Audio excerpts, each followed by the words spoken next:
오늘 계속해서 우리는 이스라엘의 양육일지에 대해서 말씀을 나누고 있습니다. 하나님은 이 땅에 있는 모든 인간들을 어떻게 하고 계세요? 양육하고 있습니다. 이것은 이스라엘의 양육일지를 통해서 오늘 신약시대 그리고 또 오늘 이 시대에 살고 있는 모든 사람들을 하나님 어떻게 하신다고요? 양육하신다는 거예요. 할렐루야 아멘. 성경에서 하나님의 양육일지를 보면 하나님이 우리를 얼마나 사랑하는지를 알 수가 있습니다. 아멘. 하나님 여러분을 얼마나 사랑하는지. 여러분 이것이 하나님은 어떻게 보면 혼자 짝사랑하시는 것 같아요. 하나님 혼자. 여러분은 그만큼 하나님을 사랑하는지 모르겠는데 하나님은 혼자 짝사랑하셔요. 그리고 그 사랑은 더 나아가서 어떤 사랑이에요? 처절한 사랑이에요. 여러분 처절한 사랑. 여러분 영화나 드라마를 보면서 정말 처절한 사랑을 볼 수 있잖아요. 그 사랑보다도 하나님이 우리를 사랑하시는 것은요, 정말 이거는 인간의 머리로서 이해할 수 없는 거예요. 여러분 생각해 보세요. 하나님이 어떻게 여러분을 사랑했어요? 아들 독생자를 여러분을 위해서 죽이셨다니까요. 여러분의 자식들을요, 여러분을 배신한 사람을 위해서 죽일 수 있나요? 여러분을 사랑하는 사람에게도 대신해서 죽일 수 없는데 하나님을 배신한 자들을 하나님은 사랑하기 위해서 어떻게 죽기까지. 예수님은요 하나님이세요. 예수님은 하나님의 본체가 이 땅에 내려오셔서 그렇게 처절한 사랑으로 여러분 각 사람을 어떻게 하셨어요? 구원해 주셨던 거예요. 할렐루야. 여러분 그래서 여러분 하나님의 이 사랑, 여러분 이 창조주가 피조물을 위해서 이 땅에 내려오셔서 친히 죽으셨다는 사실은 여러분 그 한 가지만으로도 우리는 이 땅에서 아무것도 누리지 못하고 산다 할지라도 우리는 하나님을 원망할 수 없다는 거예요.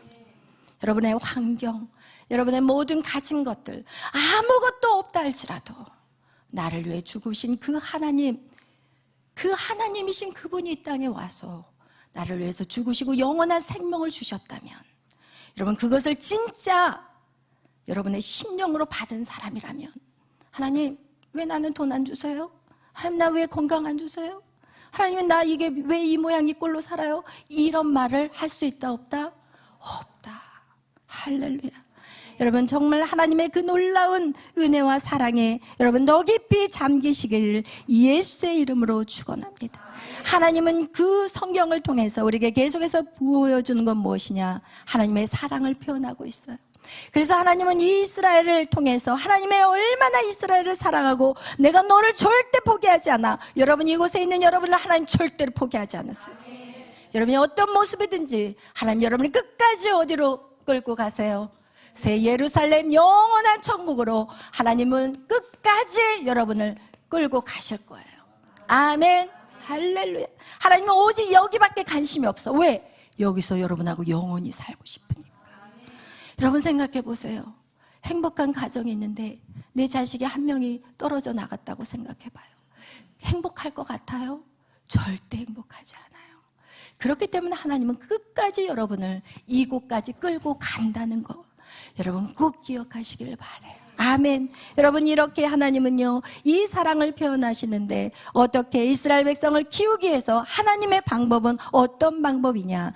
이스라엘 주위에 초강대국을 세우셨어요.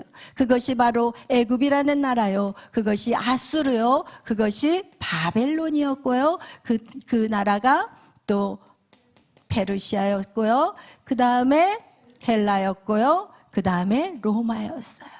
그리고 지금도 계속해서 하나님은 강대국을 통해서 하나님의 백성들을 다루고 계세요. 그래서 이 강대국을 우리가 보면은 이 총무된가 이 강대국을 왜 존재하게 만들었냐는 거예요. 왜 만드셨냐는 거예요. 왜? 이스라엘 백성을 키워가기 위해서, 키우기 위해서, 사람 만들기 위해서. 여러분 이렇게 하기 위해서 하나님은 이 나라들을 세우신 거예요. 왜 이 나라들이 존재하냐는 거예요. 왜? 여러분 때문에. 할렐루야. 여러분 때문에 이 나라들을 세운 것이라는 거예요. 할렐루야. 이와 같이 오늘날에 이 애굽이라는 나라, 이 나라들 초강대국은 우리에게 지금은 없지만, 여러분 우리의 이것을 영적으로 얘기한다면 이것은 바로 물질이요, 이것은 건강이요, 이것은 가정이요, 이것은 우리에게 오는 환난이요, 이것은 우리에게 오는 저주와 이거는 마귀, 귀신의 역사라는 거예요. 하나님은 이거를 통해서 우리하고 관계를 맺기를 원하시는데, 여러분 이런 하나님의 이 양육에 대해서 오늘은 여러분하고 말씀을 나누고 싶어요. 여러분, 여러분이 자녀들을 위해서, 여러분 우리가 부모가 되어서 이제 자녀를 낳잖아요. 그럼 여러분이 한번 물어보고 싶어요. 이곳에 계신 분 중에서 결혼해가지고 자녀를 낳으면 어떻게 낳아야 될까? 그리고 이 자녀를 몇 명을 낳고, 그리고 이 아이들에게 어떻게 교육을 해야 될까? 라는 것들을 여러분 준비하고 자녀를 낳으셨나요? 거의 대부분이 아니라는 거예요. 여러분, 그렇다면 우리는 하나님보다 훨씬 부족한 부모라는 것을 우리는 알 수 있다는 것이에요. 자녀를 위해서 무엇을 계획하셨느냐? 여러분 이런 것들, 오늘 그것 한번 여러분에게 저의 삶을 간증하면서 여러분들 그것을 나누고 싶어요. 저는 사실은 원래 제가 하고 싶은 꿈은 무엇이냐? 의상 디자이너가 꿈이었어요. 그런데 의상 디자이너가 꿈이었는데 하나님이 그 길을 막으셨어요. 그리고 결국은 제가 어디로 들어가게 됐냐? 신학교를 들어간 거예요. 네, 신학교를 들어가면서 저는 이제 고민이 생기기 시작했어요. 왜냐하면 분명히 신학교를 들어가게 되면 또 전도사님을 만나게 될 것이고 목회를 할 텐데 저는 한 번도 사모가 되겠다고 생각을 해보지 않았는데 어쨌든 이제 코에 낀 거예요. 하나님이 코에 끼어가지고 이제 신학교를 들어가기까지 모든 과정 속에 또 여러 가지 얘기가 있지만 그 얘기는 오늘 하고 싶지 않아요. 왜냐하면 오늘은 양육에 대한 얘기를 해야 되기 때문에. 그래서 이제 신학교를 들어갔는데 이제 목사님의 이제 전도사님의 이제 부인이 돼야 되니까 이제는 무슨 생각을 했냐면 결혼을 해서 이제는 양준호 목사님과 결혼을 해서 걱정이 생긴 거예요. 자식을 낳으면 이거 큰일 났다. 자식을 낳으면 제가 중고등학교 때 이렇게 교회 안에서 또 대학교 때 이렇게 교회 안에서 있다 보면은 목회자의 가정의 자녀들이 눈에 팍팍 들어오기 시작하더라고요. 목회자의 자녀들은 요만한 5살, 6살짜리도 목사가 돼야 돼. 왜냐면 선생님들이요, 아이들이 잘못하면 누구를 야단치느냐? 엄마가, 아빠가 교회를 안 다니는 아이들을 야단을 안 쳐요. 그리고 가장 믿음이 좋은 가정부터 아이들을 야단을 쳐. 그러면 이제는 목사의 자녀들은 타겟이 되는 거야. 같이 나가서 나쁜 짓을 했는데도 목사 자녀들에게는 막 야단을 치고, 어떤 경우는요 살짝 뒤로 데리고 가서 그렇게 장로님한테 맞은 목사들의 자녀들도 많대요. 저는 그걸 나중에 들었는데 어쨌든 제 눈에 들어온 것은 목회자의 자녀들이 너무 불쌍하다고 저는 중고등학교 때 생각을 했어요. 왜냐면 같이 이렇게 모여가지고 우리 이번에는 어디 뭘 준비하자 그러면서 이거 목사님한테 얘기를 해서 우리 후원을 받자 이렇게 얘기를 했을 때 어떤 아이가 옆에서 목사님 우리 도와주지도 않아. 그런데 그 말을 딱 할 때 저는 목사님의 자녀를 쳐다봐요. 왜? 그게 어쩔 수 없어요. 저는 왜 그런지 모르겠지만 저는 어렸을 때부터 그렇게 좀 이렇게 낮은 자에 있고 어렵고 가난하고 막 이런 사람들에게 제 눈이 갔고 마음이 갔어요. 그래서 제가 이제 우리 아이가 태어나면 이제 나는 교회 안에서 절대로 키우지 말아야 되겠다 이 생각을 했어요. 그리고 나서 저희 목사님한테 목사님 제가 아기를 낳으면요 저는 절대로 우리 교회에 있게 안 할 거예요. 그냥 이렇게 더 좋은 교회 봐가지고 은혜 받는 교회에 제가 아이를 보낼 거예요. 그랬더니 우리 목사님 항상 오케이예요. 제가 말하면 노가 없었어요. 항상 그래 이렇게 얘기를 하셨는데 막상 아이를 낳는데 그럼 어떻게 다른 교회를 보내냐고요. 이거는 현실에 안 맞는 거예요. 그래서 제가 결정하게 그래 주님을 빨리 만나게 해야 되겠다. 저는 그래서 어떻게 보면은 저의 딸을 하나님을 빨리 만나게 하는 거 이것이 저에게는 첫 번째 사명이었어요.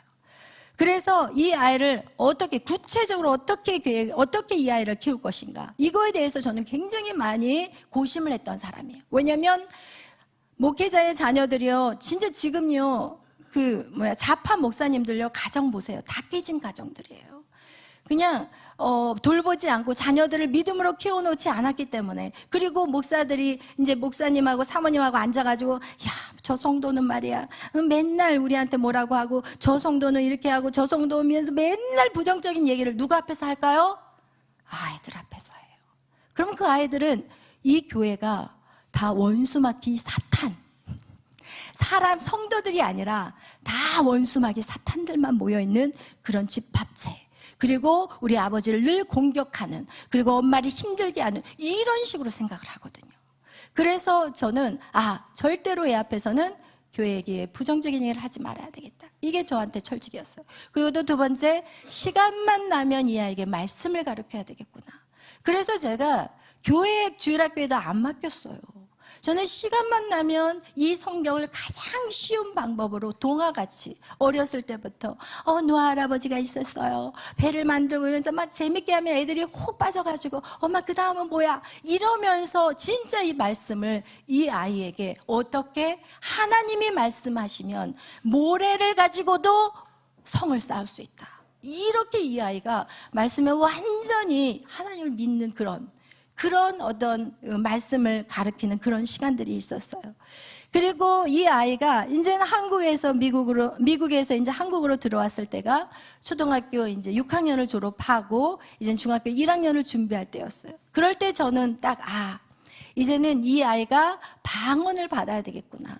그래서 수소문을 했어요. 학교를 다 서치를 했어요. 방학 기간이었기 때문에. 그래서 어떤 학교에서 그 학교가 굉장히 영성이 있다는 얘기를 들었고, 그리고 방학 기간에 2주 동안 거기에서 영성 훈련한다는 소식을 듣고 어떻게 했겠어요? 거기에다가 서울 지역도 아니에요. 그 지역으로 그 아이를 데려다가 2주 동안 거기에서 숙식하면서 지내게끔 했어요.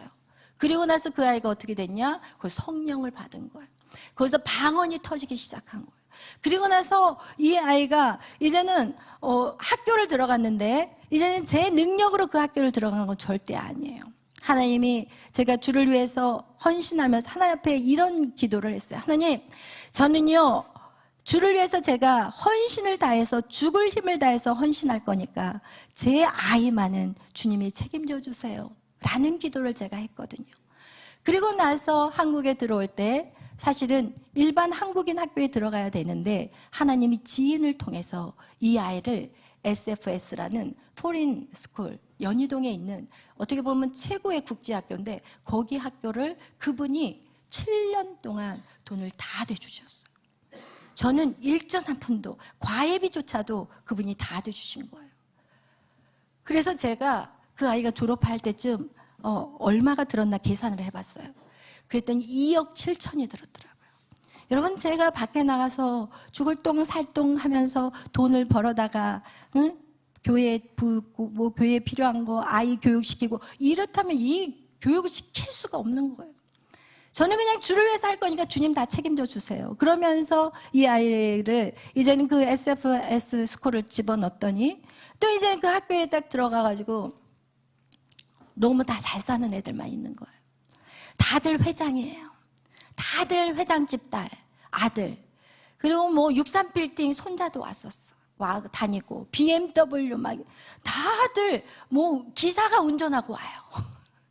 기사가 운전하고 오니까, 이제 저희 아이는 이제 스쿨버스가 마치 저희 집 앞을 지나가니까 스쿨버스를 타고 이제 학교를 다녔는데, 이제 제가 어쩌다가 이제 차를 가지고 가면은, 엄마, 들어오지 마세요. SM3 가지고 학교 정문을 통과하지 마시고 학교 밖에서, 그것도 학교 정문 말고 내가 걸어갈 수 있으니까 엄마 좀 더 떨어진 데서 기다리고 있으래요. 깜빡이를 켜고. 근데 제가 그러겠어요? 저는 절대 그러지 않아요. 그러면서 이 아이가 저거 차 타고 SM3 타고 또 이제 들어가죠, 저는. 왜냐하면 직면해야 되거든요. 우리 아이가 어떠한 환경에서도 일어설 수 있는 힘을 길러줘야 되지, 도피하거나 피해서는 절대 안 되거든요. 그래서 제가 SM3를 쫙 몰고, 그것도 그냥 제일 그 학교 가까운 데다 딱 들이대고 메리야! 하고 또 불러요. 그러면 엄마 왜 그래? 막 이러면서. 여러분, 미국에서 그렇게 말씀으로 그 아이가 배워왔고 훈련되었지만 그것을 삶으로 살아내는 것은 쉬운 게 아니라는 거예요. 할렐루야. 여러분, 그렇게 해서 그 아이가 그 학교를 들어가면서부터 그 아이가 위축되기가 시작되고, 엄마, 우리 집에 돈이 얼마 있어요? 통장에 정확하게 얼마 있는지를 얘기하래요. 그래서 제가, 야, 그런 걸 뭘, 하나님 부자잖아. 그러니까 엄마, 그런 거 말고 그냥 내가 알고 싶은 거는 통장에 잔고가 얼마냐는 거야. 그리고 엄마, 우리가 지금 이 살고 있는 이 집이 지금 평수가 몇 평이냐요. 그래, 그때 저희가 평수가 20평이 조금 안 됐을 건가? 하여튼 그래, 한 24평 정도 됐을 때였거든요. 근데 저는 그 아파트에만 산 것만 해도 감사한데, 사실은 한국에 돌아왔는데 뭐 살 집이 없는 건데, 그래서 저는 그것만으로도 너무 감사하면서 매달 월세를 내면서 이제 살고 있었는데, 저희 딸은 평수가 몇 평이냐고 저한테 물어보더라고요. 그래서 왜? 그랬더니, 엄마, 우리 친구 집은 엄마 50평이 넘는다는데, 엄마, 우리 집은 이게 몇 평짜리냐는 거야. 그래서 내가, 그거 네가 알 바가 아니고, 그러면서 저한테 은행에 잔고를 물어보고, 엄마, 이제는 나는 친구들을 우리 집에 데리고 올 수가 없대요. 미국에서는 막 친구들 데려와서 슬립오버도 하고 막 이랬던 애가 한국에 오자마자 완전히 가난의 영이 뒤집혀져 가지고 위축되어서 이렇게 저희 아이가 바뀌어가기 시작했어요. 아무리 얘기해도 소용이 없어요. 메리야, 돈 많은 사람이 잘 사는 게 아니야. 돈 많은 사람이 잘 살면 왜 잘 산 사람이 한강에서 뒤집어 떨어지냐, 막 이러면서 그런 모든 말들이 이 아이한테는 1도 먹히지 않았었어요. 그런데도 저는 계속해서 우리 아이에게 계속해서 가르쳐 줬어요.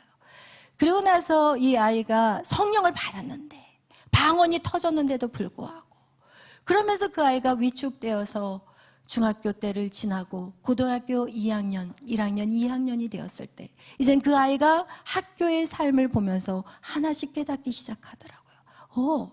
엄마, 아니 오늘 내 친구하고 얘기를 했는데 그 집안이 그렇게 잘 사는 집안인데 자기 엄마 아빠가 무슨 얘기를 했는지 알아? 할머니 할아버지가 빨리 죽었으면 좋겠다. 그 돈 유산 받게. 부모님들이 자기 부모님을 빨리 죽었으면 좋겠대요. 그 돈을 받아야 되니까. 엄마, 어떻게 그런 말을 할 수 있어요? 할머니 할아버지가 오래 살게 해달라고 자기는 그렇게 기도하고 있는데 애들은 엄마, 할머니 할아버지가 빨리 죽어야 된다고 생각하고 있어요. 이러면서 하나하나 이 아이가 왜 날마다 예배 안에 있었고, 그 아이가, 저는 다른 건 다 타협해도 이 예배는 타협이 안 돼요. 학교 성적 떨어져도 괜찮아요. 예배는 타협해서는 안 돼요. 항상 저희 에스더한테도 얘기하는 게, 야, 빵점 맞아도 돼! 그러나 예배는 안 돼. 여러분, 이렇게 저희 딸에게도 똑같았어요.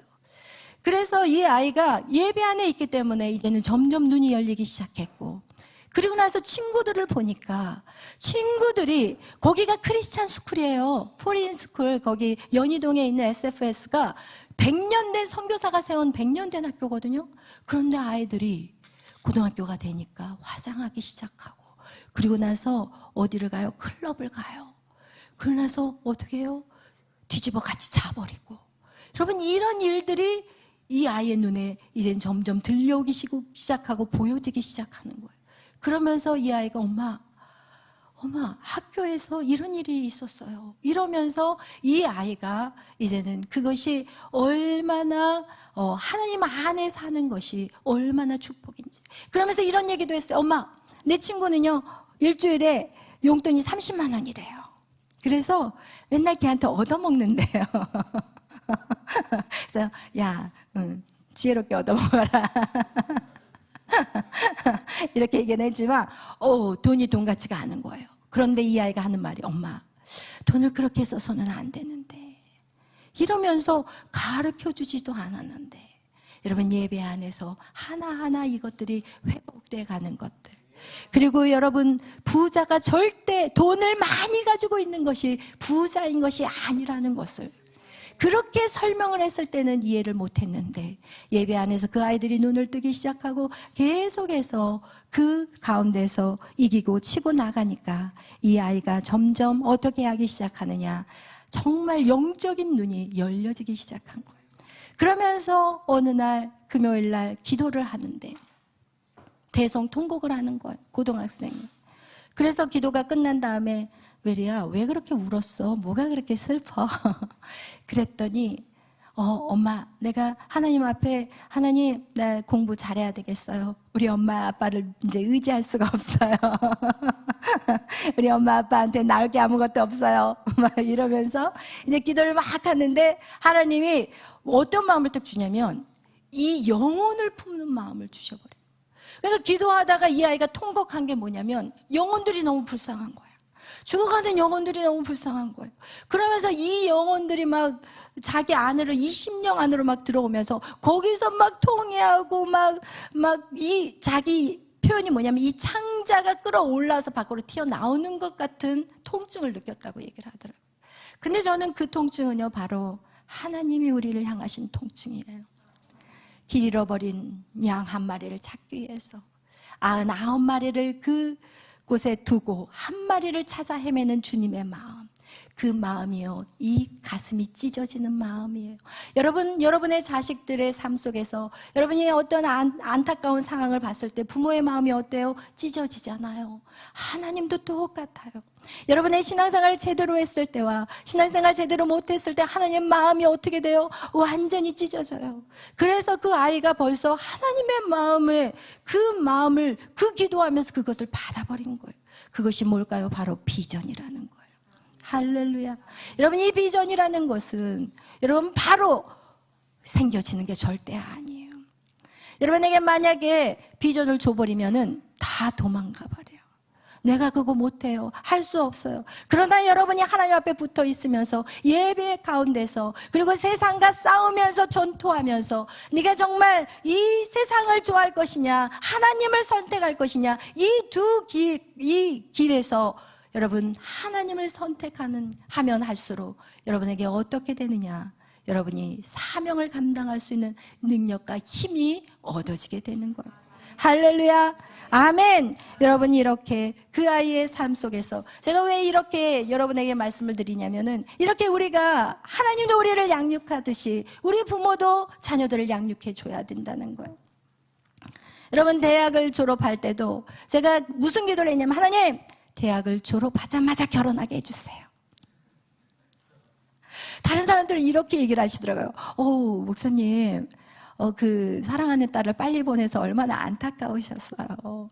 근데 그건 제 기도였거든요. 하나님, 졸업과 동시에 결혼하게 해주세요. 근데 역시 그렇게 했어요. 우리 양준호 목사님이 통곡하셨지만 원래 딸의 사랑은 아버지잖아요, 그죠? 아버지가 딸을 더 많이 사랑한다고 그래서 그런지 모르겠지만 저는 빨리 결혼해야 된다고 생각해요. 왜? 쓸데없는 짓 안 하게, 쓸데없는 죄 안 짓게. 여러분, 가정이라는 그 울타리 안에서 여러분이 지켜지는 거예요. 부부관계를 통해서 정말 거룩성이 지켜져야 돼요. 오늘날은 난장판이 됐지만 여러분, 이런 것들이 반드시 이루어져야 되기 때문에 제가 그렇게 아이를 놓고 기도를 했어요. 그리고 아이들도 많이 낳아라, 할 수만 있다면 힘 닿는 대로 낳아라, 이렇게 저는 또 가르치고 있고, 그러면서 또 미국에서도 3년 동안 남자친구를 사귀었잖아요. 제가 왜 이런 얘기를 하느냐, 여러분 아직도 이제는 여러분의 자녀들, 이미 품속에서 떠난 자녀도 있지만 아직도 여러분의 도움이 필요한 자녀들이 있기 때문에, 그래서 여러분 이런 나누는 거예요. 크리스찬의 그 거룩한 거. 여러분, 이 배우자에 대한, 제가 저희 딸한테 헤어져, 나 걔 마음에 안 들어, 이런 말 하지 않았어요. 여러분, 한 가지 지혜를 드린다면, 절대로 헤어지라고 말하면 거기에다가 석유불을 지르는 거하고 똑같아요. 그래, 사겨, 괜찮아. 제가 기도해 보니까 기도의 응답은 아니었기 때문에, 그래 사겨. 그러나 거룩성을 잃어서는 안 돼. 거룩성을 잃어버리면 너는 하나님의 능력이 네 안에서 나갈 수가 없어. 오늘날 교회들은 많아요. 예수님을 믿는 사람들은 많아요. 그러나 능력 있는 그리스도인들이 없어요. 왜? 거룩하지 않기 때문에. 몸을 함부로 놀리기 때문에. 여러분, 그래서 제가 저희 딸에게, 이야, 사귀는 건 오케이. 그러나 네가 사귀는 동안 하나님 앞에 꼭 응답받고 그리고 나서 결정하자. 그리고 네가 그 기간 동안에 꼭 거룩성을 지켜야 돼. 그러면서 제가 저희 딸에게 당부를 했어요. 이거와 같죠. 여러분, 우리가 자녀들을 양육할 때 이 시대가 그러잖아. 지금 문화가 그러잖아. 한번 동거해보고 나서 잘 살고 있는지, 그러고 나서 결혼을 시키면 되잖아. 이 말이요, 안 믿는 사람한테 나왔으면 제가 이 말을 안 해요.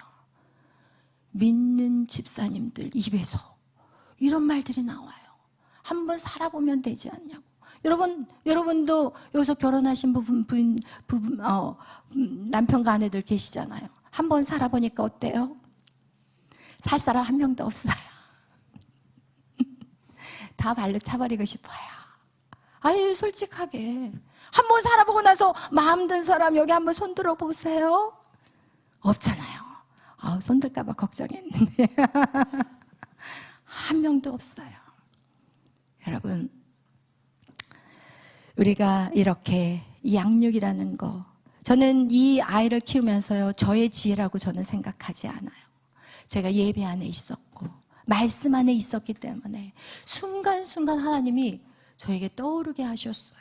저희 딸이 미국에서 신앙생활을 하면서 작은 교회를 섬길 때도 그 작은 교회에서 목사님이 제가 봐도 목사님이 조금 청년들을 부흥할 수 있도록 도와주면 참 좋겠다라는 생각은 사실 저는 들었었어요. 저희 딸 아이가 하는 말이, 엄마, 내가 에머리 대학에서 열심히 전도해가지고 가서 청년 애들이 진짜 많이 부흥이 됐는데, 엄마, 이렇게 부흥이 돼서 예배당을, 이제 본 예배당을 쓰고 싶다고 목사님에게 말씀을 드렸더니, 목사님이 본 예배당이 지금 그 시간이 예배드리지도 않는 시간인데도, 아니야, 너희들은 그냥 지하에서 그 안에서 예배를 드리라고 했다는 거예요.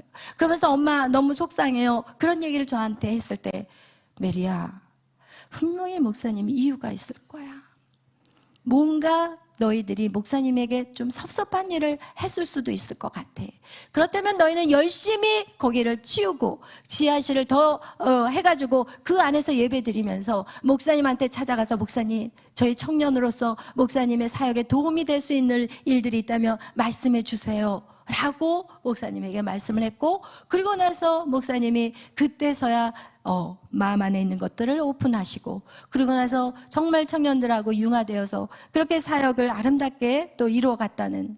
여러분, 이거와 같이 여러분, 우리가 반드시 하나님의 뜻에 맞게 자녀들을 어떻게 해야 돼요? 양육해야 되는 거예요. 여러분의 삶의 지식을 가지고 해서는 안 돼요. 여러분의 경험 가지고 얘기해서는 안 돼요. 내가 말이야, 인생을 살아봤는데 이거는 틀리더라, 이거는 아니더라, 이렇게 절대로 양육해서는 안 돼요. 하나님의 뜻인지, 하나님이 정말 이거를 원하시는지, 여러분, 그것을 여러분은 꼭 깨닫기를 바라요. 그래서 한 아이를 키우는 거는요, 사실은 순간순간 기도하면서 내 욕심을, 부모의 욕심을 내려놓아야 돼요. 그리고 하나님의 뜻을 물으면서 우리는 키워야 된다는 거예요. 근데 왜 우리가 하나님의 뜻을 물으면서 아이를 키워야 되느냐? 그것은 내가 그 자녀의 부모이기 이전에 이 자녀는 누구의 자녀였어요? 하나님의 자녀예요. 여러분, 꼭 기억하셔야 돼요. 우리에게 하나님 맡겨주신 자녀지, 어떻게 보면 여러분의 자녀가 여러분의 자녀가 아닌 거예요. 여러분의 그 이전에 하나님이 그 아이를 이 땅에 보내기 위해서 여러분을 정하셨고 여러분의 내장에 심으신 거지, 여러분의 자녀가 절대 아니라는 거예요. 하나님의 뜻을 우리는 알아야 되는 거예요.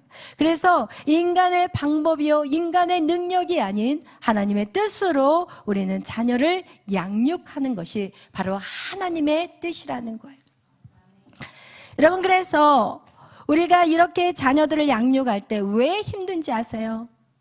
왜 힘드냐면은 내 힘으로, 내 능력으로 하려고 그래요. 그리고 내 생각과 내 감정과 내 의지대로 자녀를 양육하려고 하기 때문에, 이렇기 때문에 항상 힘들고, 그리고 나서 그렇게 해버리게 된다면 반드시 뭐가 생기냐? 문제가 생겨요. 여러분, 여러분의 생각과 방법과 여러분의 의지대로 자녀를 양육하게 된다면 반드시 뭐가 생겨요? 문제가 생긴다는 거예요. 그리고 그 문제를 누가 껴안고 살아야 돼요? 결국은 내가 껴안아야 되는 거예요. 여러분, 우리가 그 모세가 하나님의 뜻을 안 자라고 했어요. 모세는 자기가 이스라엘 백성을 출애굽시킨다는 것을, 자기를 통해서 하나님이 일하실 것을 아는 자였어요. 그래서 이 모세는 어떻게 했느냐? 날마다 이스라엘 민족이 노동하는 그곳을 찾아갔고, 그러면서 자기의 그 왕자의 그 힘으로, 자기의 자리의 힘으로 그것을 어떻게 해서든지 이스라엘 민족을 출애굽을 시켜야 되겠다 생각을 했을 때 어떤 문제가 생겨버렸냐? 사람을 다치게 하는 문제가 생겼어요.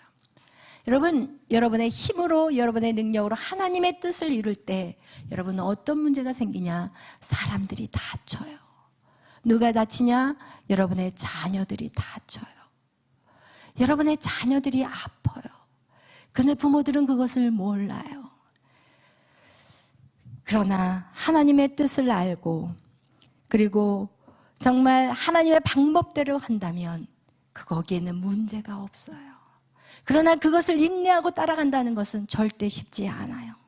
왜냐하면 하나님의 뜻과 우리의 뜻은 다르기 때문에, 하나님의 생각이 우리의 생각과 다르기 때문에 그래요. 하나님의 생각과 우리의 생각이 다르기 때문에 우리는 늘 어떻게 하느냐? 하나님의 뜻을 이룬다고 하지만 결국은 문제를 만들어버리는 사람이 되어버리고, 그 문제를 계속해서 고집부리고 계속해서 나간다면 이젠 그 문제가 더 엄청나게 눈덩이같이 불어서 그 문제가 누구를 눌러요? 나를 눌러버리게 되는 것이에요. 결국은 이 모세는 자신의 힘으로 그 일들을 하려다가 그가 어떻게 돼버려요? 40년을 광야에서 인생을 허비하게 돼버리는 거예요. 여러분, 40년 동안 그가 뭐 한 시간인지 아세요? 자기의 혼을 죽이는 시간이에요. 자기의 생각, 감정, 의지가 완전히 꺾였어요. 어떻게 할 수 있냐? 이 모세가 어떻게 되냐? 여러분, 맨날 양만 치고 앉아있어요. 아무것도 하는 게 없어. 그 왕자의 그 놀라운 막 사람들을 호령했던 그 사람이 맨날 양만 치고 앉아있어. 그리고 처가살이를 하고 앉아있어. 여러분, 처가살이를 40년 동안 한다는 게 말이 됩니까? 그런데 또 보니까 자기 양은 한 마리도 없네. 그렇다면 이 모세는요, 완전히 뭐예요? 나는 아무것도 없는, 그냥 제로가 돼버린 인생이라는. 모세를 40년 동안 하나님이 훈련시키는 동안에 모세를 뭘로 만들어버렸어요? 제로로 만들어버렸어요. 생각도 없어요. 왜? 미래가 없어요.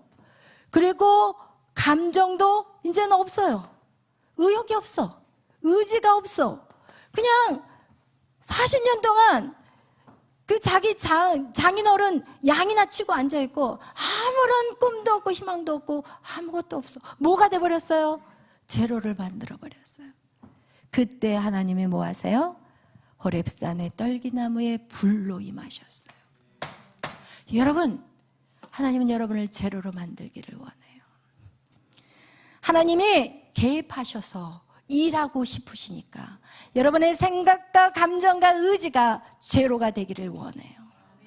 여러분, 그때까지 우리는 뭐를 통해서? 고난이라는 걸 통해서 우리를 제로로 만든다는 거예요.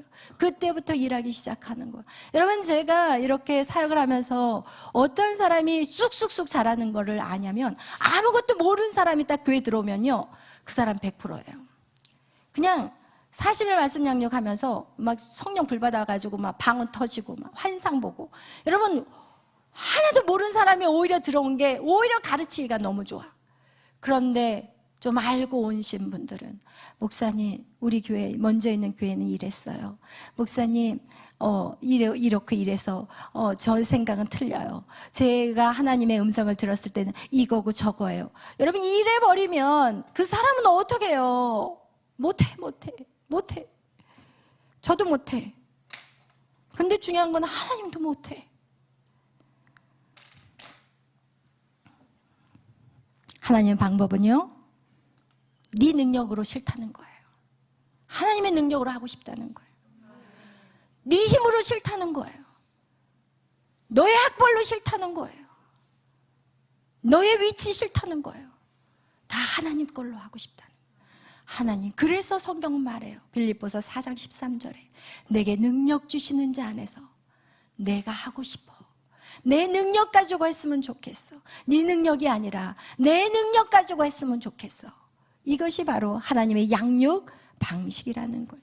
아멘. 그러면서 모세가 그렇게 하나님 앞에 정말 나아갔을 때 하나님이 그를 어떻게 바꾸셨냐면요, 하나님은 그를요 모든 온 열방 가운데 가장 온유한, 지면에 가장 온유한 자로 그를 어떻게 바꾸셔버렸어요? 온유한 자로 바꿔버렸어요. 하나님의 가장 아름다운 성품, 온유, 겸손. 여러분, 이것으로 하나님 바꾸고 가기를 원해요. 여러분, 사명이 있어도요, 분노 내면 그 사명을 이룰 수가 없어요. 분은 하나님의 뜻을 이룰 수가 없다고 성경은 말하고 있어요. 여러분, 이렇게 우리의 모습을 바꿔가기를 원해요. 여러분, 그리고 나서 이 모세에게 하나님이 그 과정 속에서 뭐를 보여주셨냐? 새 예루살렘 성을 보여주셨어. 그래서 히브리서에 말하고 있어요. 히브리서 11장 16절에 더 나은 본향을 하나님이 사모하게 하늘에 있는 것을 모세에게 보여주셨다는 거예요. 여러분, 이렇게 훈련받고 나가다 보면은 여러분에게 이게 보이기 시작해요. 새 예루살렘, 영원한 나라, 천국. 여러분, 그것이 눈이 확 열리기 시작한다는 거예요.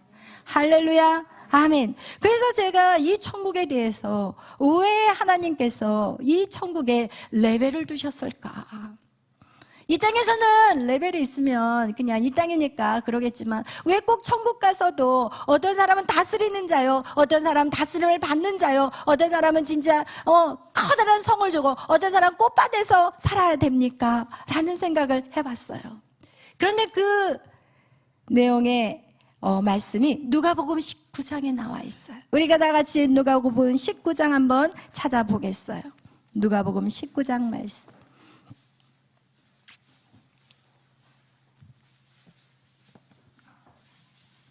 누가복음 19장 우리 다 찾으셨으면 우리 12절부터 우리 15절부터 읽겠어요.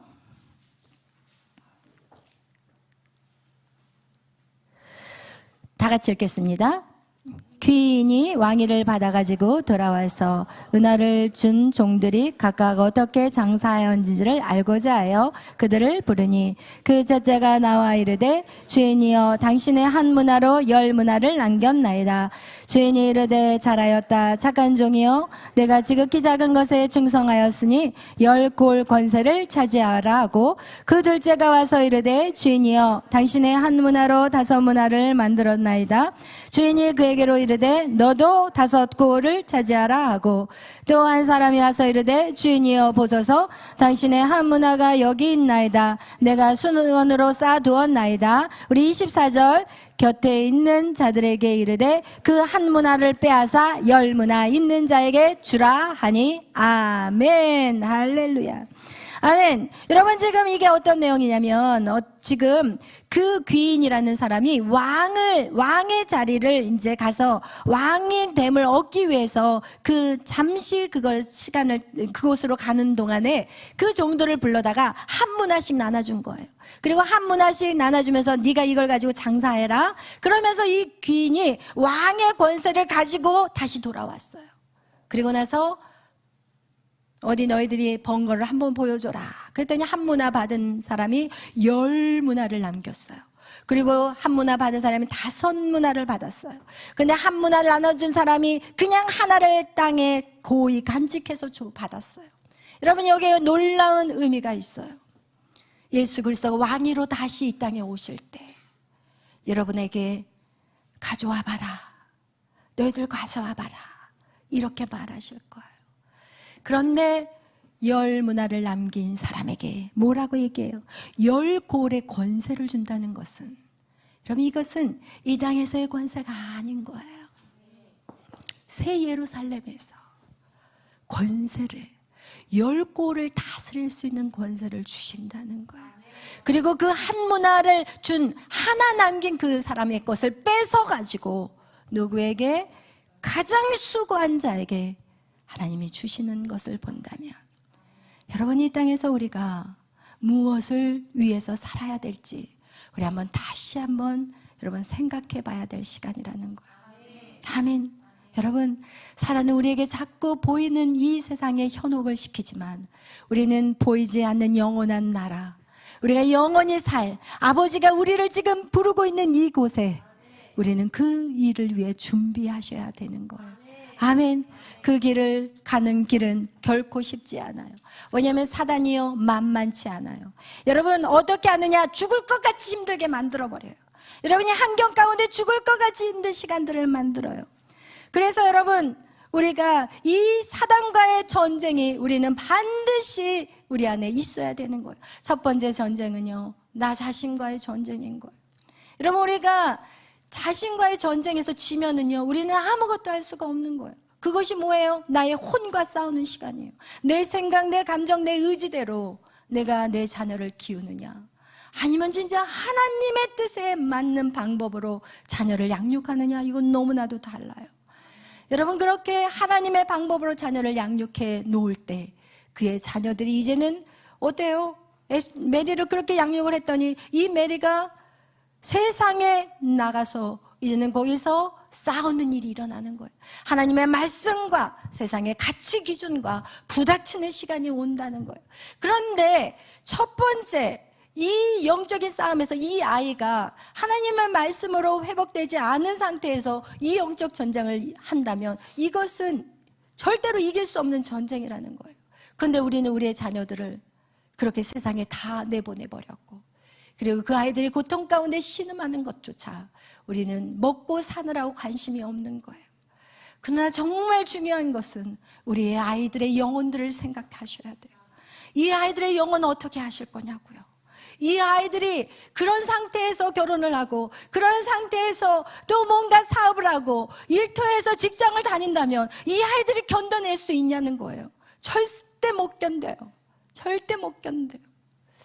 어저께 우리 다희 간사님 이제 주로 마지막 발표가 있었는데, 여러분, 저희 에스더도 너무너무 가고 싶었는데 다희 간사가, 목사님, 에스더 안 돼요. 속옷 입고 춤을 추기 때문에 에스더는 안 돼요. 보여줄 수가 없어요. 여러분, 세상은 우는 사자와 같이 자녀들을 죽이려고 하고 있고, 우리는 그 죽이려는 악한 사단과 우리는 어떻게 해서든지 그 사단의 입을 찢어서라도 우리의 자녀들을 데리고 끌어내야 되는 거예요. 할렐루야, 아멘. 여러분, 거기에 우리 아이들의 너무나도 귀한 생명, 여러분, 지금도 늦지 않았어요. 여러분, 그 아이들을 여러분이 기도하고 여러분이 그 길을 제시해 줘야 되고, 그리고 정말 말씀으로 양육해야 돼요. 아멘, 할렐루야.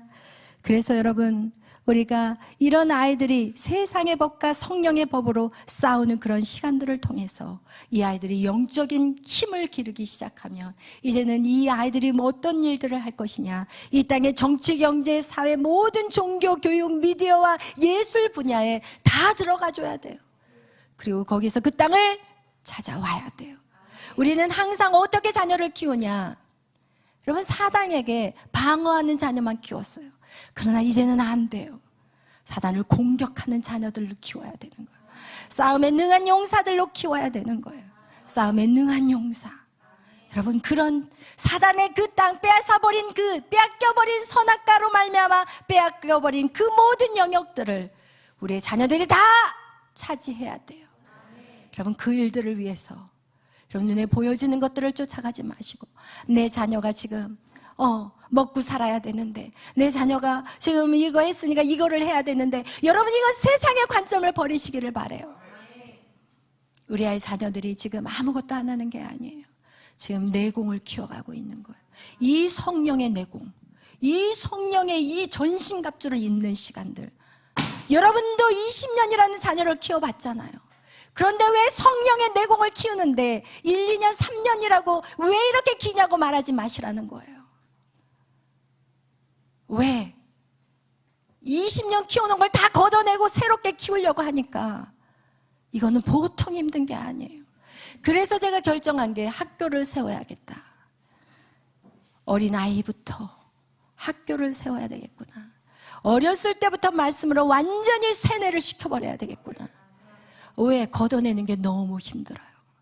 이미 만들어버린 사고, 어른들은 아예 기대하지 않아요. 너무 힘들기 때문에. 그 정도로 이거는 전쟁이에요. 사단과의 전쟁인 거예요. 여러분, 여러분의 자녀들이 오늘 정말 열방제자교회라는 이 공간 안에서 여러분이 훈련되어지고 저들이 새롭게 되는 것들에 대해서 여러분 뒤에서 기도해 주셔야 되고, 그리고 그 일을 함께 동참해 주시기를 예수의 이름으로 축원합니다. 그래서 이제 요셉학교가 이번에 또 하나님이 너무나도 좋은 자리를 주셔서 계약까지 다 했어요. 일단 계약했어요. 100만 원 걸고. 할렐루야, 아멘. 최고의 자리, 할렐루야, 아멘. 계약했어요. 이제는 저는 하나님이 저한테, 하나님 저 학교 몰라요, 아무것도 몰라요. 괜찮아, 너 잘하는 것만 해. 말씀 전하고 마음껏 애 데리고 놀고 그것만 저한테 하래요. 나머지 다 붙여주신다고. 그랬더니 여전히 역시나 하나님 모든 서류하는 거, 모든 과정들을 저 진짜 손 하나 까딱 안 했는데 누가 해요? 메리 전도사님이. 할렐루야. 메리는 제 딸이 아니에요. 이제는 동역자예요. 할렐루야. 여러분이 세운 그 자녀가 동역자가 되는 거예요. 할렐루야. 그러면서 또 보증금이 4,200이에요. 저희 딸 메리가, 엄마, 내가 유튜브를 지금 5년 동안 하면서 그거를 하나님에게 드리려고 손 하나 안 댔어요. 그것을 하나님 앞에 드릴게요. 그러면서 보증금을 4,200만 원을 보증금을 딱 드리더라고요. 그 유튜브 시작한 거 누가 먼저 얘기한지 아세요? 제가 얘기했어요. 메리야, 지금 유튜브의 시대니까, 미국에 있을 때 그랬어요. 네가 당장 뭐 소스가 없다면 바이올린 연주한 거라도 올려봐. 꼭 시작해야 돼. 너 그거 빨리 좀 시작했으면 좋겠어. 그랬는데 이 아이가 순종하고 시작을 했더니 그 다음 해에 정가원 목사님을 또 만나서 또 그 유튜브가 확 확장이 돼버린 거예요. 여러분, 그리고 그 돈을 제가 그때 그래 얘기를 했거든요. 메리야, 엄마가 앞으로 고아원도 하고 싶고 양로원도 하고 싶은데 그 물질이 그쪽으로 흘러갔으면 좋겠어 라고 저는 지나간 말로 했는데 얘는 그걸 기억을 못 하더라고요. 그런데 하나님이 저에게 학교를 세우라고 했을 때 저희 딸이 동역자가 되어서 하나부터 10까지 그 아이가 지금 다 하고 있어요. 그래서 앞으로 이제 들어가는 월세 역시도 이제는 선교, 교육 선교 해가지고 제가 같이 다음 세대를 키워가는 분들에게 매달 이렇게 해서 후원금으로 이제 이 학교를 어느 정도 성장하기까지는, 그렇게 또 여러분에게 또 기회를 드리고 싶어요. 저 혼자 다 축복받으면 안 되잖아요. 할렐루야. 그래서 십시일반으로 작은 액수도 괜찮고 그렇게 해서 정말 하나님이 기뻐하는 학교, 세상과 타협하지 않는 아이들, 정말 세상과 비교당하지 않는 아이들, 정말 잘 살고 못 살고 이런 차원의 학교가 아닌 정말 하나님의 말씀으로 세워지는 그런 학교로 세워지기를 정말 축원합니다. 기도해 주시고 함께 해 주시길 바랍니다. 기도하겠습니다. 사랑해 주님 감사합니다. 오늘 하나님 우리를 양육하고 계십니다. 하나님, 우리가 그 하나님의 그 양육에 내 자신을 꺾게 하여 주옵소서. 나의 생각, 감정, 의지 꺾게 하여 주옵소서. 내 생각, 감정, 의지로 살아봤더니 지금 나의 모습은 어떤가요? 하나님, 이것을 꺾는 것은 절대 쉬운 것이 아닙니다. 그러나 하나님, 꺾을 수 있도록 힘을 주시옵소서. 믿음 안에서 승리하게 하여 주시옵소서.